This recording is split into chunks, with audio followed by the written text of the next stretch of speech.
তো আমার প্রিয় ছাত্রছাত্রী, আশা করি তোমরা ভালো আছো। তো আমি আজকে ক্লাস 12 এর দর্শন নিয়ে আলোচনা করব। তো তোমরা এর আগের ক্লাসে তোমরা আবর্তনটা শিখেছিলে। তো আজকে আমি আলোচনা করব বিবর্তন নিয়ে। তো দেখো, আবর্তনটা একটু লিখে দিই।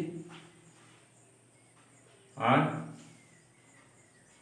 বিবর্তন, দেখো এবচন থেকে আয় বচন অথবা এই বচন, আয় থেকে আয়, আয় থেকে আয় বচন, ই বচন আর ও বচনে হয় না। ঠিক আছে, একই রকম ভাবে আমি লিখছি। এ বচন থেকে ই বচন, ই বচন থেকে এ বচন, আয় বচন থেকে ও বচন, ও বচন থেকে আয় বচন। তো এগুলো রূপান্তর করতে হবে। তো দেখো, আবর্তনের নিয়মের ক্ষেত্রে কি বলেছিলাম না, এখানে যদি উদ্দেশ্য পদ থাকে আর এখানে যদি বিধেয় পদ থাকে, তাহলে কি হবে? সিদ্ধান্ত লিখি।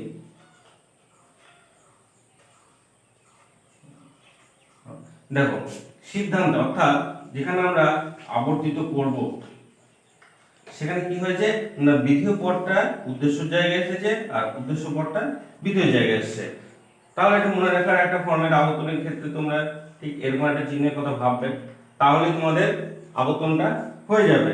তো দেখো, তাহলে নিয়মগুলো কি হয়েছে না, আশ্রয় বাক্যের উদ্দেশ্য পদ সিদ্ধান্তে বিধেয় জায়গায় বসেছে, আশ্রয় বাক্যের বিধেয় পদ সিদ্ধান্তে উদ্দেশ্য জায়গায় বসেছে। গুণের কোনো পরিবর্তন হয় নাই, কারণ এ বচনের গুণ যা হয় আয় বচনের গুণ তাই হয়। ঠিক আছে, সদর্থক ই বচনের নমর্থক। তো দেখো, এবার আমি বিবর্তন নিয়ে আলোচনা করব। তো বিবর্তনের ক্ষেত্রে দেখো, এ বচন থেকে কি হয়েছে ই বচন, মানে এখানে প্রথমেই হচ্ছে গুণের পরিবর্তন হয়ে গেছে, গুণের পরিবর্তন হয়েছে। ঠিক আছে, এখানেও তাই, এটাও তাই, এটাও তাই, সব জায়গাতে কি দেখছি আমরা, গুণের পরিবর্তন হয়ে গেছে। তো দেখো, প্রথম নিয়ম তাহলে কি, উদ্দেশ্য বিধেয় আর বিধেয় উদ্দেশ্য। এক্ষেত্রে দেখো আমি বলি একই রকম ভাবে, দেখো যুক্তি বাক্য, সিদ্ধান্ত, এটা হচ্ছে বিবর্তিত। তো এখানে দেখো, উদ্দেশ্য পদের জায়গায় থাকবে আর বিধেয় পদের বিরুদ্ধ পদ হবে, অর্থাৎ এখানে একটা অ লাগিয়ে দিতে হবে। ঠিক আছে, বিরুদ্ধ পদ, তাহলে কিন্তু বিবর্তনটা হয়ে যাবে। তাহলে এখানে কি হচ্ছে যে, বলে দিই, যুক্তি বাক্যের উদ্দেশ্য পদের সিদ্ধান্তে উদ্দেশ্য পদেই বসছে, যুক্তি বাক্যের বিধেয় সিদ্ধান্তে বিধেয় জায়গায় বিরুদ্ধ পদ হয়ে গেছে। ঠিক আছে, তো গুণের পরিবর্তন হচ্ছে আর পরিমাণের কোনো পরিবর্তন হচ্ছে না, কারণ এ আর ই দুটোই হচ্ছে সামান্য বচন আর আয় আর ওটা হচ্ছে বিশেষ বচন। তো আমরা কয়েকটা বিবর্তনের উদাহরণ দেখে নেব। তো দেখো, আমি বোর্ডে কিছু যুক্তি বাক্য লিখে রেখেছি, তো সেগুলো বচনে পরিণত করে বিবর্তন করব। তো দেখো, প্রথমে লিখেছি বর্গাকার বৃত্ত নেই, ফুলের গন্ধ আছে। তো দেখো, বিবর্তনের নিয়মটা একবার মনে করে নিই। তো দেখো, খুব আসান করে দেখায়, ধরো এটা আশ্রয় বাক্য, এটা সিদ্ধান্ত হয়েছে, তাহলে উদ্দেশ্য পদ উদ্দেশ্যই বুঝবে আর বিধেয় পদের জায়গায় অ বসবে। এটা হচ্ছে বিবর্তনীয় আর এটা হচ্ছে বিবর্তিত।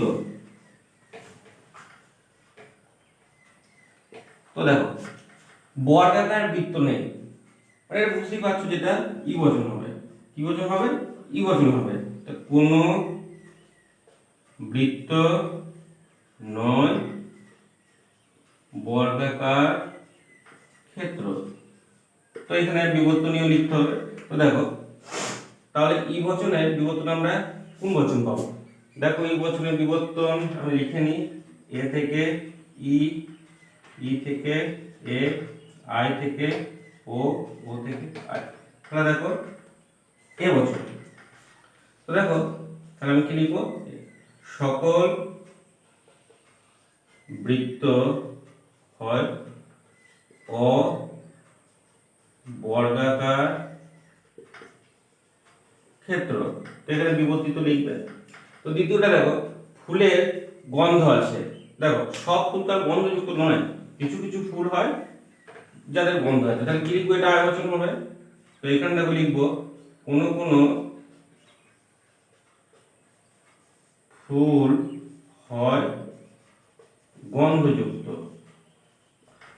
দেখো এখানে লিখবে বিবর্তনীয়, তাহলে এটা আয় বচনে দেখে নি, ও হবে, তাহলে ওতে কি হবে, কোনো কোনো কোনো ফুল নয় অগন্ধযুক্ত হয়েছে। তো এখানে লিখবে বিবর্তিত। তো দেখো তোমরা এগুলো করবে, চেষ্টা করবে, কমেন্টে জানাবে। তো দেখো যদি বলে বৈধতা, সেক্ষেত্রে কি হবে, তার একটা নিয়ম মনে রাখতে হবে যে আশ্রয় বাক্যে কোনো পদ ব্যাপ্য না হয়ে সিদ্ধান্তে ব্যাপ্য হতে পারে না। ঠিক আছে, তো এটা দেখবে, তোমরা প্র্যাকটিস করবে, আশা করি তোমাদের অনেক লাভ হবে।